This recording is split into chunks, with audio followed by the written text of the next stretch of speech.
Alors, salut et bienvenue dans ce nouveau tutoriel dans lequel je vais tout d'abord vous introduire de façon théorique la notion de test d'hypothèse en vous montrant comment est-ce qu'on construit un test d'hypothèse, comment est-ce qu'on l'interprète. Nous allons faire un focus essentiellement sur les tests de proportion d'un point de vue théorique et de façon pratique, après avoir présenté théoriquement la construction d'un test d'hypothèse, nous allons aller sur SPSS pour montrer comment on peut implémenter un certain nombre de tests d'hypothèses, notamment les tests de Student, soit les tests d'échantillons indépendants, ou alors les tests sur échantillon, ou alors les tests d'analyse de la variance, ou finalement les tests de Q2.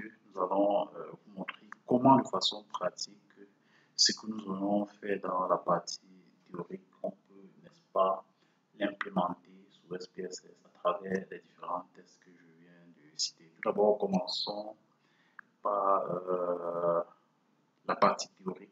Test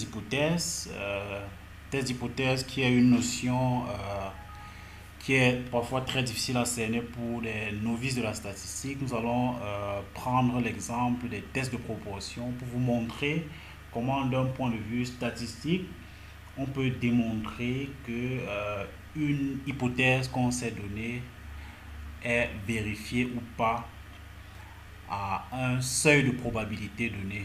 Et donc, dans le cas présent, nous allons vous prendre l'exemple des tests de proportion pour vous montrer, puisqu'étant donné que les tests de proportion sont les tests les plus simples qui pourront vous permettre, bien évidemment, de comprendre des situations beaucoup plus complexes en matière de test d'hypothèse. Voilà, donc dans le cadre de ce tutoriel, nous allons vous présenter dans un premier temps la comparaison d'une proportion à une référence donnée. Nous allons également dans un deuxième temps vous montrer un cas précis sur la comparaison de deux proportions. Voilà, donc pour ce qui est de la comparaison d'une proportion à une référence pour permettre de comprendre la notion de test d'hypothèse de façon plus simple. Euh, voilà, nous allons passer à la comparaison d'une proportion observée à une proportion théorique. Donc, on a une proportion observée P, on a une proportion théorique pi. En fait, ça peut paraître difficile à cerner, mais de façon contextuelle, il faut ici savoir que si dans une population donnée, une proportion diffère ou non d'une valeur de référence, cela peut paraître problématique. Et donc, pour le faire, nous allons par exemple prendre l'exemple d'une pièce équilibrée. Il est clair que si vous prenez une pièce de monnaie équilibrée qui a deux faces, pile ou alors face, et que vous faites une suite répétée d'expériences consistant à jeter la pièce et à relever le résultat de la pièce soit pile ou face, si la pièce est effectivement équilibrée, il est clair que la probabilité d'apparition de pile sera de 50% de façon naturelle.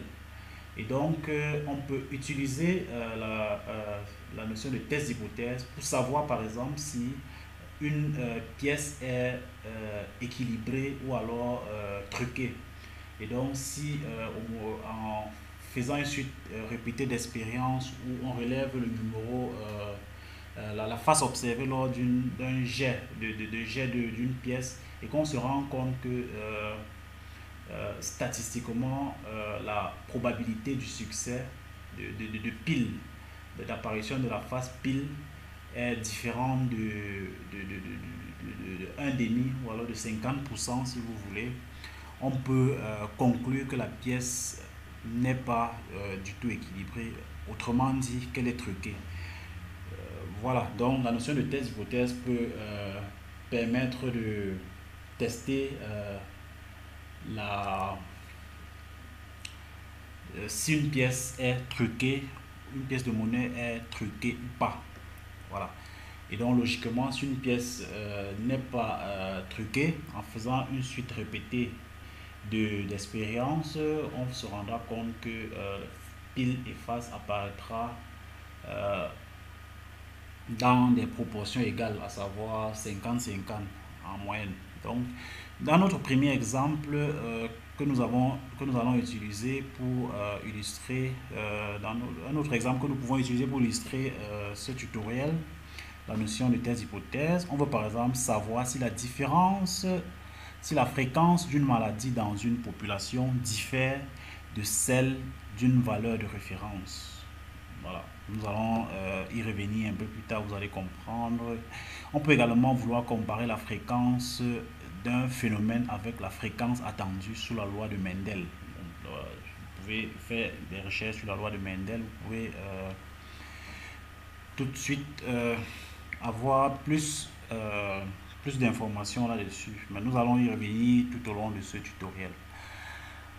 Alors, donc, dans notre exemple de comparaison de proportion observée à la proportion théorique, on peut considérer un couple d'allèles. Un couple d'allèles, si vous faites une petite recherche sur la loi de Mendel, dont on a un couple d'allèles dont A est le facteur dominant et A minuscule est le facteur récessif. Donc ces allèles expliquent-ils des phénotypes A et A minuscule, A minuscule. Et donc on s'attend à voir, selon la loi de Mendel, 75 et 25% de A majuscule et A de facteurs dominants et récessifs respectivement. Et donc, sur un échantillon de 200 sujets, on observe par exemple que 65% de facteurs dominants.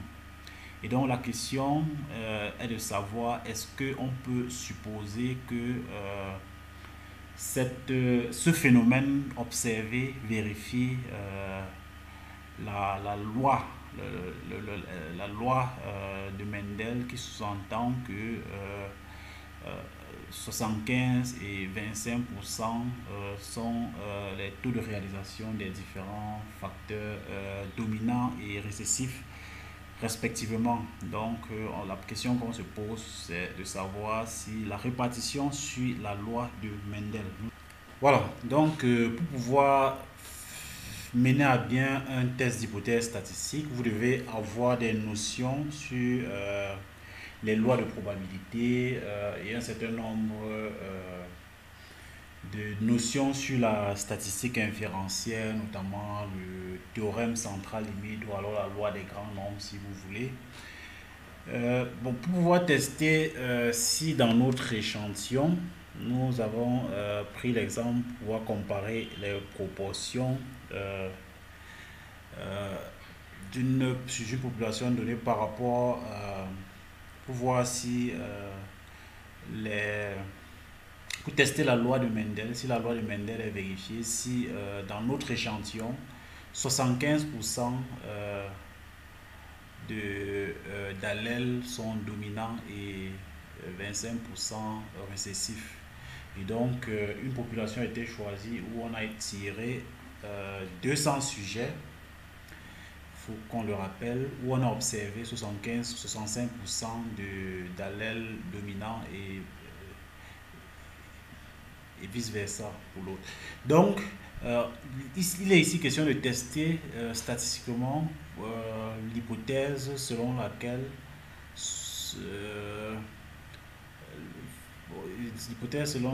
tester si les 75% correspondent statistiquement aux 75%. Autrement dit, 75% d'observer correspond à 75% qu'on devrait avoir dans la loi de Mendel. Vous devez savoir qu'en statistique, il est difficile, sinon impossible, de trouver sur une observation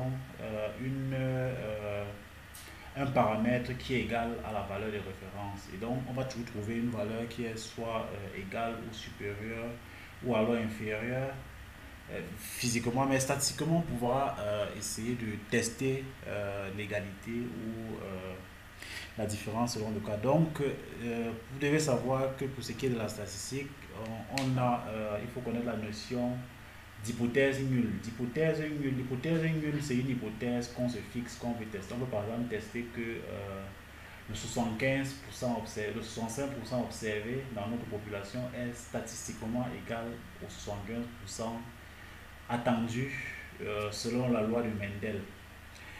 Donc,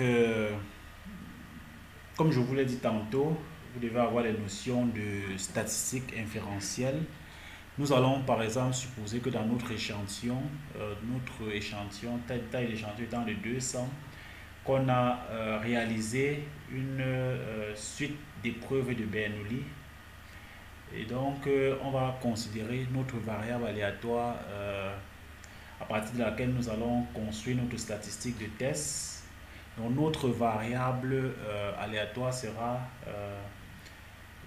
une variable aléatoire suivant une loi binomiale de paramètres n, et puis n c'est la taille de l'échantillon, et puis p c'est le paramètre, la probabilité de survenance, et sous l'hypothèse nulle, si l'hypothèse que notre échantillon suit la loi de Mendel, autrement dit la probabilité de succès est de 75%. Sous l'hypothèse, cette hypothèse là qu'on nous allons appeler l'hypothèse nulle, on peut, si on considère que notre variable aléatoire est P, qui suit la loi binomiale des paramètres P, en utilisant le théorème central limite, on peut construire la statistique Z qui est égale à P moins pi.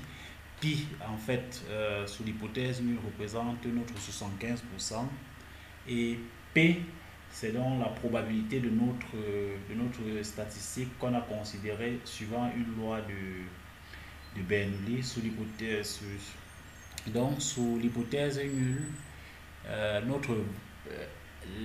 moyenne de notre variable aléatoire binomiale de paramètres est P.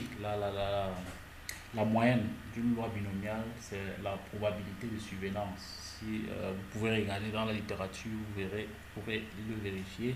Et dans notre statistique de test, nous allons la construire en utilisant la loi des grands nombres. La loi des grands nombres dit que si on a une variable aléatoire, la variable aléatoire en question moins son espérance qui est pi, dans ce cas 75%, divisé par sa variance sur la taille de l'échantillon, converge vers la loi normale centre réduite. Donc, nous allons donc considérer comme statistique de test la statistique que vous voyez affichée à votre écran, P moins pi sur racine de pi facteur de 1 moins pi sur n.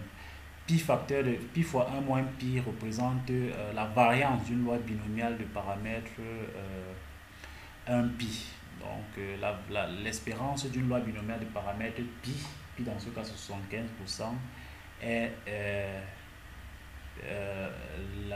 le paramètre p, et puis la variance c'est la probabilité multipliée par son conjugué, le conjugué de la probabilité. Donc c'est ça la variance. Et donc notre statistique de test est construite à partir de cela sous l'hypothèse nulle qui est l'égalité. Notre hypothèse nulle, c'est notre P est égal à pi. Donc la moyenne de notre variable aléatoire binomiale considérée lorsqu'on suppose que dans notre échantillon on a réalisé une suite de n épreuves de Bernoulli. Donc on suppose donc que sous l'hypothèse nulle P dont la réalisation dans le cas de notre échantillon est de 65% est égal statistiquement, il faut bien le retenir, est égal statistiquement à 75%. c'est notre hypothèse nulle que nous allons tester contre l'alternative qui est P différent de pi. Et donc, il faut également savoir qu'il y a un certain nombre de conditions préalables pour pouvoir appliquer ce test. Il faut que notre taille d'échantillon multipliée par notre probabilité soit supérieure à 5 et que la même taille de l'échantillon multipliée par le conjugué de notre probabilité soit supérieure à 5. Et donc, nous allons utiliser la table de la loi normale pour pouvoir exercer notre test. Il faut savoir que nous allons utiliser les quartiles de la loi normale pour pouvoir prendre une décision à notre test, sachant que sous l'hypothèse nulle, notre statistique de test Z sur une loi normale centrée réduite, nous allons nous fixer un seuil qui est en général de 5% par exemple, puis calculer la statistique de test. Et donc, nous allons vous montrer comment prendre la décision d'infirmer ou d'affirmer notre hypothèse nulle. Et donc, toujours en considérant notre loi de Mendel, notre expérience sur la loi de Mendel, les conditions préalables sont validées. Notre taille d'échantillon est de 200. Lorsqu'on multiplie par 0,25, on trouve 50. Si on multiplie également par 0,75, on trouvera 150. Donc, c'est supérieur à 5 à chaque fois. Donc, les conditions sont réunies pour pouvoir appliquer notre test d'hypothèse. Et donc, en utilisant la loi normale, la statistique de notre test Z, on calcule. Notre P est de 0,65, notre pi est de 75 pour 0,75. Quand on divise par la variance divisée par la taille de l'échantillon, on trouve moins 3,25. Et donc, le quantile d'ordre de seuil, vous voyez à la ligne qui suit, nous avons écrit Z observé, la statistique de test observé est supérieure à 1,96. 1,96 représente en fait le quantile d'ordre 75, le quantile d'ordre 95%. Autrement dit, 5% seulement des réalisations d'une loi normale ont une valeur supérieure en valeur absolue à 1,96.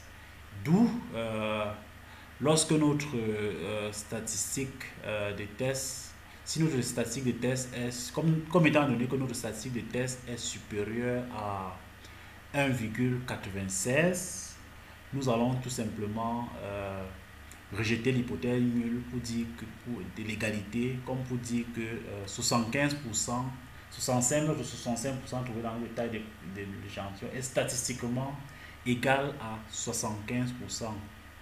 Ce qui signifie que à un seuil de significativité de 5%, on peut supposer que 75% est égal statistiquement à 75%. Donc notre échantillon ne saurait suivre la loi de Mendel. Donc 75%, autant 65% est statistiquement différent de 75%. Donc on ne peut pas accepter l'hypothèse nulle. Vous voyez.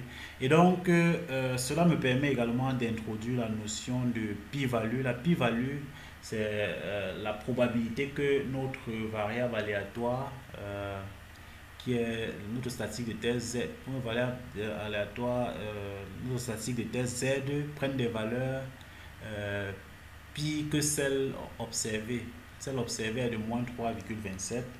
Et donc, la probabilité que notre variable aléatoire prenne des valeurs supérieures nous permet de déterminer de façon plus précise la probabilité que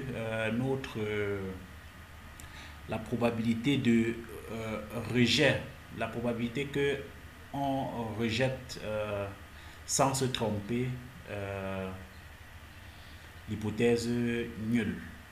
Et donc, lorsque nous déterminons cette probabilité-là en utilisant la table de la loi normale, on détermine la probabilité que la loi normale centrée réduite soit supérieure en valeur absolue à moins 3,27, en lisant dans la table normale de la loi normale, on trouve que cette probabilité-là est égale à 0,118%.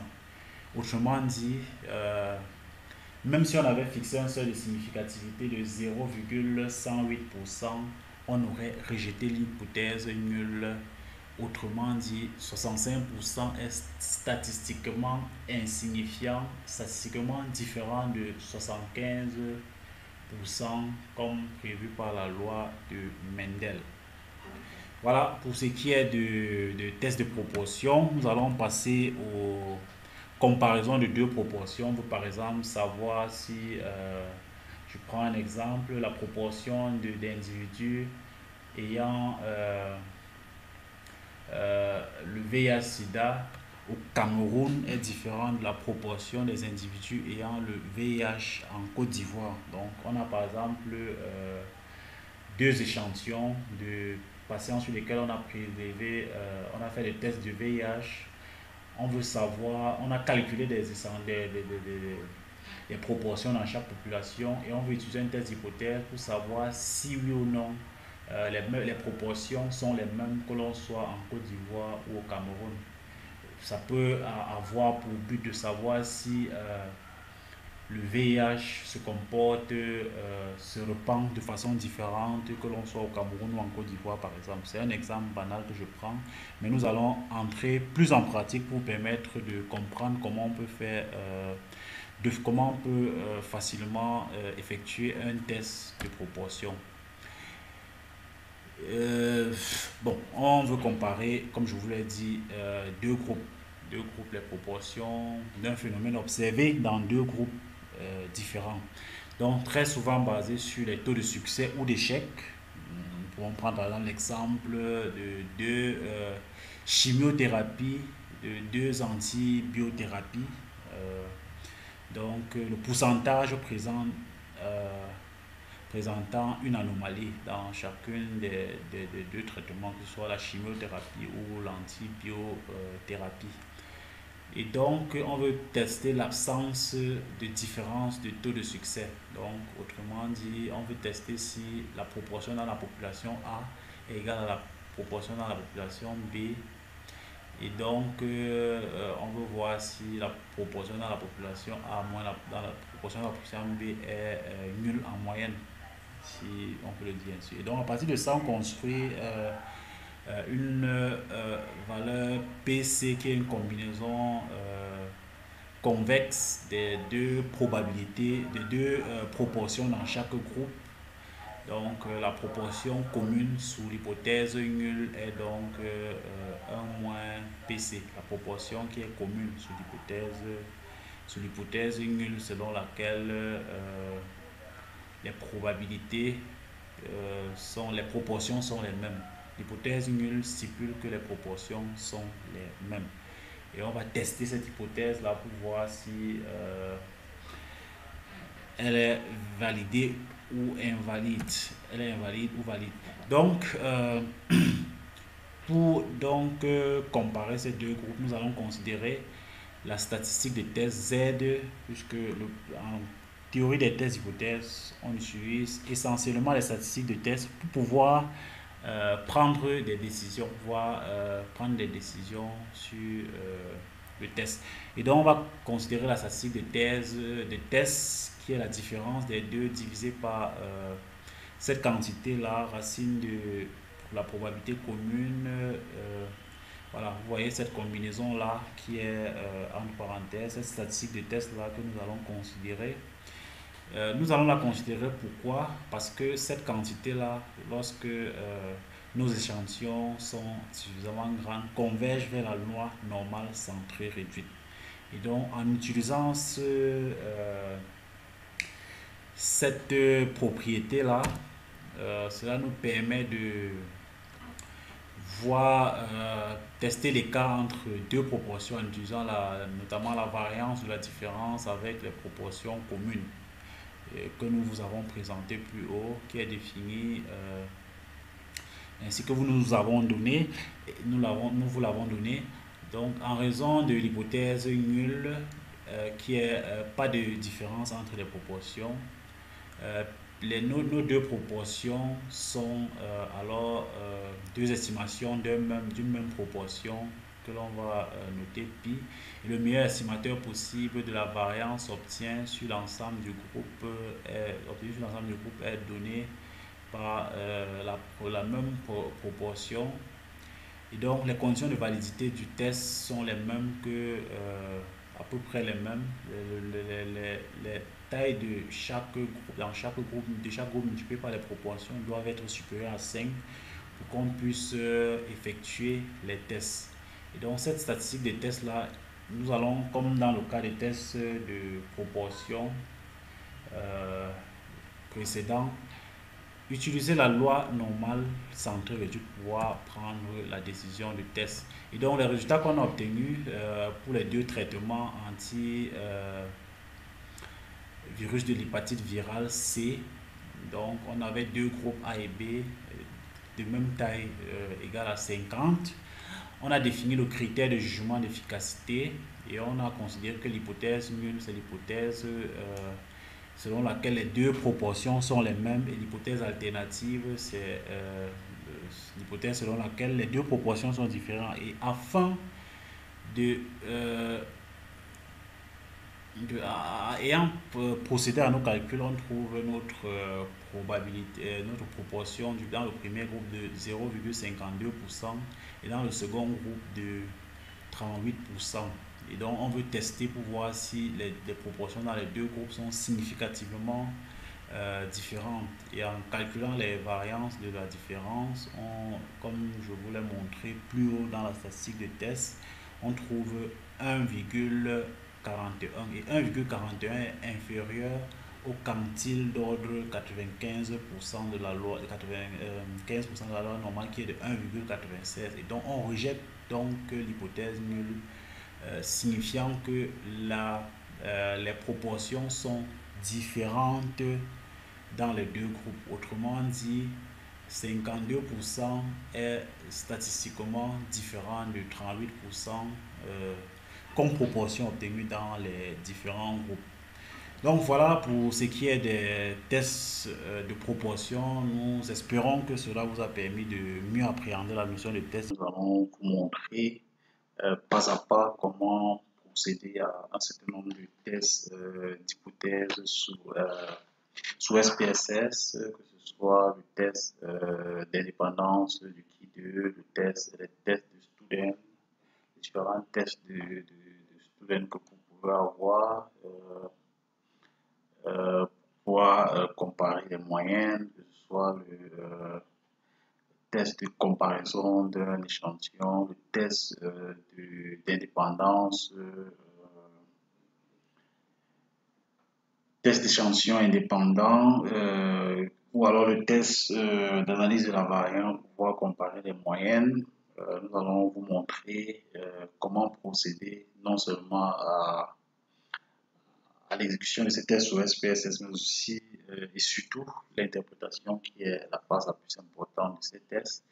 Également, nous allons vous montrer comment procéder au test du Q2 en utilisant les tableaux croisés essentiellement et de pouvoir les interpréter puisque la famille de tests de Student et d'Anovato que l'on veut présenter en général permet de comparer les moyennes, alors que le test de Q2, quant à lui, permet de regarder s'il y a soit l'indépendance entre deux variables aléatoires, ou alors de tester l'adéquation d'une réalisation de variables aléatoires à une loi donnée. Voilà, nous allons parcourir ces différents tests dans ce tutoriel. Nous allons commencer par, n'est-ce pas, les tests de student. Le test de student sur un échantillon qui a pour terminologie en langue anglaise One Sample T-Test, One Sample Student Test, permet de tester si la moyenne d'un échantillon de variables quantitatives est égale à une certaine valeur. Par exemple, ici nous avons une base de données qui contient un certain nombre d'informations. Nous allons essentiellement nous focaliser sur l'âge, par exemple. Nous allons par exemple tester si l'âge moyen est égal à une certaine valeur. Dans la théorie, on peut être amené à voir si la moyenne dans un échantillon est proche d'une tendance globale, par exemple. Voilà. Donc, nous allons ici tester, par exemple, pour voir si la moyenne d'âge dans notre échantillon est égale à 30, par exemple. Alors, pour ce faire, il faut tout simplement aller dans Analyse, si votre interface est en français, voilà, mais le mien est en anglais, donc je vais aller dans Analyse, Compare Min. Dans votre échantillon, s'il est en français, vous aurez sûrement comparaison de moyenne, et puis vous venez à One Sample T-Test. Donc, la deuxième option que vous avez là. Et donc, vous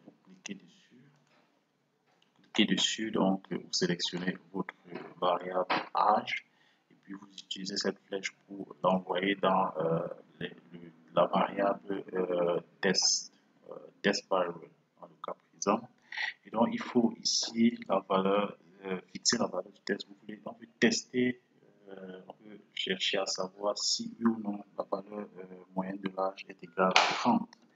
Donc, je vais mettre dans cette case-là 30 pour dire que je vais tester pour voir si l'âge moyen est égal à 30. Donc, l'hypothèse de mon test est l'âge moyen est égal à 30. Donc, je vais donc cliquer sur OK. Et donc, vous voyez là, donc, le résultat du test s'affiche. On a le nombre d'observations de 443. On a la moyenne d'âge qui est de 25,22. La déviation standard, et ainsi de suite. Mais ici, dans le tableau, le deuxième tableau, on a l'âge de la patiente. On a une base de données médicale. Voilà donc la valeur de la statistique de student qui est là, moins 15,61. Nombre de degrés de liberté 42. Et la p-value est de 0,000. Donc, rejet de l'hypothèse nulle puisque notre p-value est inférieure à 5%. Donc, rejet l'hypothèse nulle à 5%, ce qui signifie que la moyenne n'est pas égale à 30. Lorsqu'on regarde la moyenne ici, on aura tendance à penser que la moyenne est en fait significativement inférieure à 30. Voilà, donc on peut par exemple refaire le même test, Analyse, Compare Min, One Sample T-Test, et puis choisir de mettre comme valeur du test 25. Et donc, vous voyez là que dans ce cas, notre p-value donne 0,479, ce qui est largement supérieur à 5%, ce qui signifie que dans ce cas, on accepte l'égalité de notre moyenne à 25. Donc, on accepte l'hypothèse nulle selon laquelle la moyenne de notre échantillon est égale à 25. Je vais vous présenter le test de student, test de dépendance de student, qui est un test qui permet, étant donné une variable quantitative, de voir si la moyenne de cette variable diffère d'un groupe à un autre. Voilà, nous allons par exemple considérer la variable âge ici et voir si l'âge diffère que l'on soit dans un milieu urbain ou alors dans un milieu périurbain. C'est juste un cas d'école, même si cet exemple a l'air de ne pas avoir de sens pratique. Nous allons vous montrer juste de façon pratique comment on peut implémenter le test d'indépendance du student sous SPSS. Alors, pour le faire, il suffit tout simplement d'aller dans l'onglet Analyse. Étant donné que mon interface est en anglais, c'est écrit Analyze. Vous allez dans Analyse et puis comparaison de moyenne, Compare Min comme c'est le cas ici. Et à la suite de cela, vous choisissez, il y a plusieurs options, moyenne, test de student sur un échantillon, test de dépendance de student, independent sample t-test. Donc, vous cliquez sur independent sample t-test. Voilà, donc il faut sélectionner la variable à tester.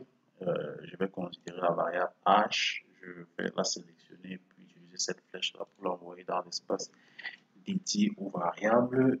Et ensuite, il y a la variable groupe qu'il faut également sélectionner. Je vais choisir type de quartier. On a deux types de quartiers comme je vous l'ai montré tout à l'heure. Les quartiers urbains, qui est 1 pour quartier urbain et 2 pour quartier semi-urbain. Donc, je vais l'envoyer dans l'espace dédié à cette variable. Et il faut remarquer que lorsque vous envoyez la variable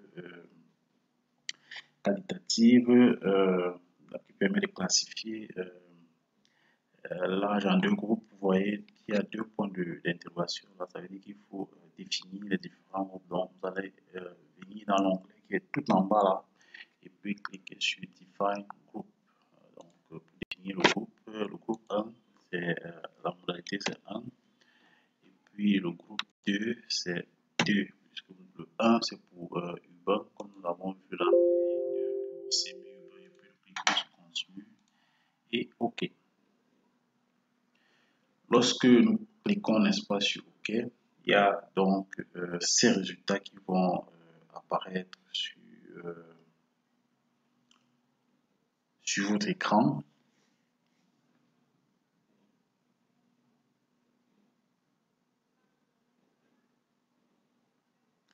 Voilà, donc on a imprimé un tableau qui représente les statistiques du groupe. Voilà, type de quartier, urbain, périurbain. On a le nombre de personnes qu'il y a dans chaque type. La moyenne d'âge dans le premier groupe, c'est 25. Et presque pareil dans le deuxième groupe. On peut déjà être amené à penser qu'il n'y a pas de différence d'âge entre les deux milieux. On a une colonne pour la variance qui est également presque similaire et puis la déviation standard. Dans le deuxième tableau, on présente effectivement le test de student. On a d'abord la valeur, la significativité. Voilà.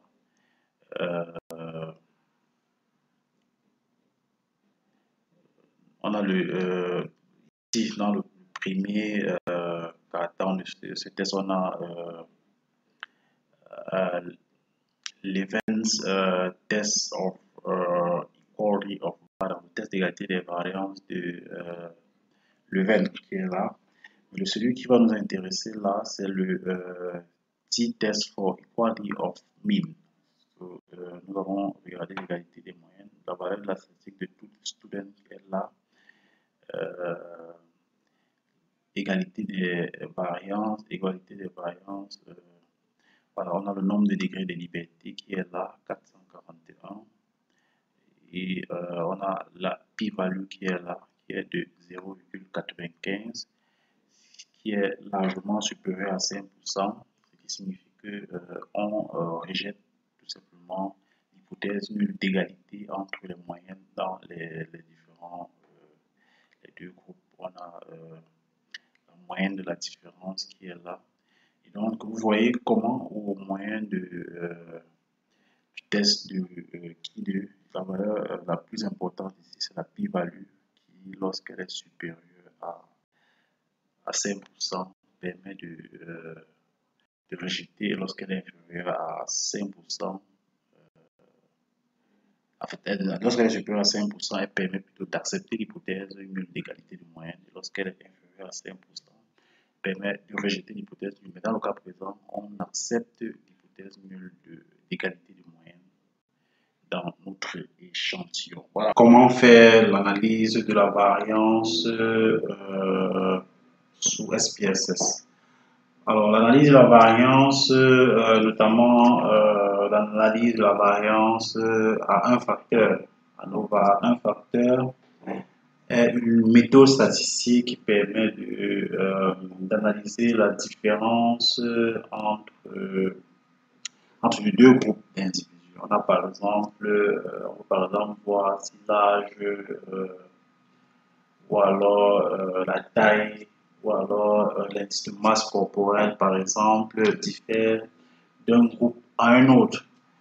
Et l'analyse de la variance est donc un test statistique qui permet de déterminer à un seuil de probabilité donné si la moyenne dans un groupe est différente par rapport à celle d'un autre groupe. Alors, sur SPSS, il faut tout simplement aller dans l'onglet analyse. Il faut rappeler déjà que nous avons une base de données qui contient beaucoup d'informations, mais nous allons tout simplement focaliser à une analyse de la variance où nous allons regarder la différence de moyenne entre deux milieux de résidents, le milieu de résidents urbain et rural, sur des groupes d'élèves. Il y a un groupe d'élèves qui du primaire et du secondaire qui, n'est-ce pas, réside soit en milieu rural ou en milieu urbain. Nous allons essayer de voir s'il y a une différence de moyenne entre ces deux groupes-là. Alors, pour le faire, il faut aller dans l'onglet analyse, comparer les moyennes, et puis aller à la dernière option, ANOVA à un facteur. Vous cliquez sur ANOVA à un facteur. Alors, cette boîte de dialogue va donc s'offrir à vous, où il faut sélectionner la liste des variables dépendantes et puis la liste des facteurs. Les variables dépendantes, c'est la variable quantitative, ou les variables quantitatives dont on veut regarder la différence dans les différents facteurs ou alors les différents groupes. Voilà, ici nous allons considérer par exemple l'âge. Nous allons considérer la variable âge. Nous allons rechercher l'âge parmi nos différentes variables. Nous avons l'âge qui est là. Donc, nous allons sélectionner la variable âge et puis utiliser cette flèche pour l'envoyer dans la liste des variables dépendantes. Alors, comme facteur, nous allons tout simplement choisir le milieu de résidence. Nous allons choisir le milieu de résidence comme facteur. Alors, milieu de résidence, il y a le milieu rural et puis le milieu urbain. Nous allons mettre dans notre. Et puis, nous pouvons par exemple aller dans Options, à droite de votre écran, choisir quelles sont les statistiques qu'il faut inclure, s'il faut mettre des caractéristiques, est-ce qu'il faut mettre des effets aléatoires et des effets fixes, est-ce qu'il faut mettre le test d'homogénéité de la variance, est-ce qu'il faut faire le tracé des moyennes, par exemple. Vous pouvez cliquer les différentes options en fonction des résultats attendus. Et donc, nous allons cliquer sur poursuivre et puis cliquer sur OK. Voilà, nous allons tout simplement patienter que les résultats s'affichent et puis nous allons passer à l'interprétation. Alors voilà, donc le test d'homogénéité de la variance est là, que ce soit le test d'homogénéité de la variance qui est basé sur la moyenne, donne une significativité nulle de p-value presque nulle, ce qui signifie que dans les différents groupes, puisque étant donné que l'hypothèse nulle, c'est que les moyennes sont égales entre les différents groupes, donc une p-value presque nulle, faible, signifie, quel que soit le seuil significatif, qu'il soit de 1, 5 ou 10%, que l'on rejette l'hypothèse nulle d'égalité des moyennes et que par conséquent les moyennes ne sont pas statistiquement égales dans les différents groupes du milieu rural, les élèves du milieu rural et ceux du milieu urbain. Les âges diffèrent, la moyenne d'âge diffère, en milieu scolaire diffère que l'on soit en milieu urbain ou en milieu rural. On a le test d'ANOVA qui est là, qui donne la variance intergroupe et la variance intragroupe avec une p-value presque nulle, ce qui signifie que bien évidemment les moyennes d'âge, voilà, les moyennes d'âge sont différentes d'un groupe. Alors on peut regarder au tracé des moyennes que en milieu rural, l'âge moyen en milieu scolaire est d'environ 13 ans et demi. En fait, il faut rappeler ici qu'on a des élèves du primaire et du secondaire y compris. Tandis que l'âge en milieu rural urbain est l'âge moyen des enfants scolarisés en milieu urbain est un peu supérieur à 15 ans, ce qui peut vouloir dire que en milieu rural, les enfants passent moins de temps à l'école en milieu urbain. Voilà. Donc, voilà pour ce qui est du test d'analyse de la variance. Nous espérons qu'il vous a plu et intéressé. Alors, il faut rappeler ici que ce d'indépendance du Ki2 sous le logiciel SPSS est assez simple. Et c'est un test qui théoriquement permet de valider ou d'invalider l'indépendance entre deux variables qualitatives. Alors le texte d'indépendance du Ki2 dans SPSS nous permet en même temps de faire le test du rapport de vraisemblance, du ratio de vraisemblance et du test linéaire à linéaire. Alors pour le faire, nous allons aller tout simplement dans l'onglet analyse statistique descriptive, et puis nous allons choisir tableau croisé. Alors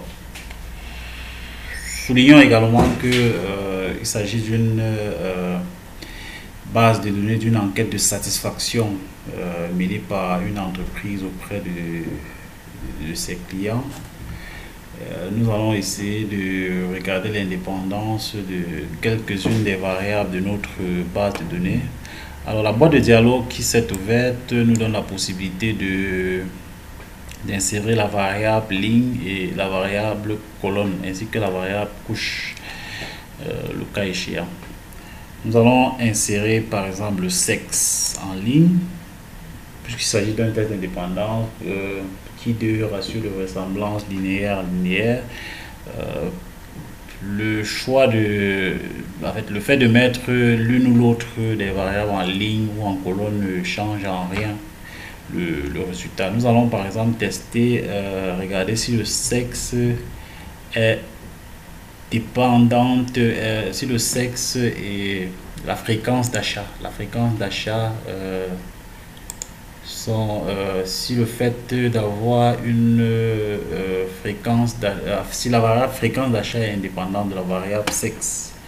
Alors une fois les deux variables insérées dans la boîte de dialogue, nous allons dans l'option statistique.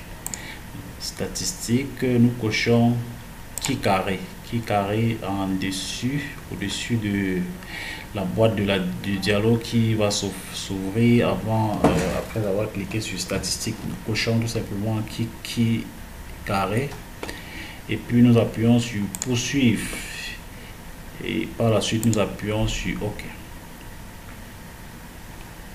Alors le résultat qui est affiché nous présente dans un premier temps le tableau qui permet de croiser nos deux variables sexe et puis fréquence d'achat. Nous allons là en ligne le sexe et en colonne la fréquence d'achat.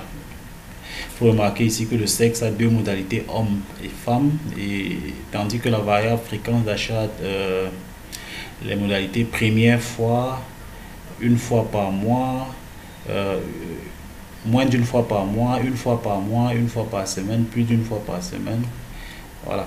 Et donc le test de Ki2 nous produit plusieurs valeurs. La première valeur se trouve dans la première ligne du tableau, test du Ki carré de Pearson. La valeur c'est 1,601, la valeur de la statistique du Ki2. 4 c'est le nombre de degrés de liberté. Et puis la significativité qui représente la p-value de notre test, qui selon le seuil de significativité fixé peut nous conduire à prendre la décision de rejet ou d'acceptation de l'hypothèse d'indépendance. Alors dans le cas présent, nous avons une p-value de 8 de 80%, 80,9%. Alors, au seuil de significativité de 5%, on pourrait conclure que les deux variables sont indépendantes. Lorsque le test du Qui2 s'interprète un peu différemment des autres tests, on accepte l'hypothèse lorsque la p-value est supérieure à 5%. Si on a fixé un seuil de significativité de 5%, donc dans le cas présent, on accepte l'hypothèse d'indépendance entre le sexe et la fréquence d'achat, que ce soit la première, une fois par mois ou bien plus d'une fois par semaine. Ça n'influence pas sur, c'est complètement indépendante de la variable de sexe. Voilà. La deuxième ligne nous donne le rapport de vraisemblance. Là, on a sur la première colonne la statistique de la deuxième ligne, la statistique du rapport de vraisemblance, là le nombre de degrés de liberté et là la significativité. Pour le test association linéaire par linéaire, on a exactement les mêmes données que pour les deux textes précédents, à savoir le Qui2 et le rapport de vraisemblance, qui donne des significativités presque similaires. Nous allons regarder également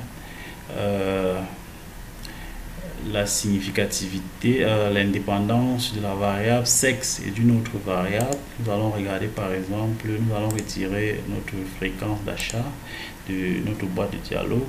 Nous allons prendre par exemple les causes de l'achat. Et puis nous allons voir si le sexe est indépendant de, si la cause d'achat est indépendante du sexe. Donc le fait de, nous allons appuyer sur OK. D'abord, le premier tableau nous donne d'abord la description du tableau croisé de nos deux variables, sexe et puis cause. La cause peut être le prix, la cause peut être la commodité, le service et autres. Nous allons regarder notre tableau nous renseigne ici par le Qui2 à travers la p-value qui est de 0,08%, 0,08%.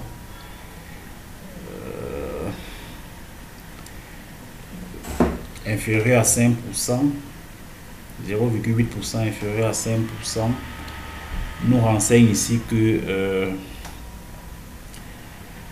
la cause de sexe n'est pas, on ne peut pas accepter l'hypothèse, on ne peut pas rejeter,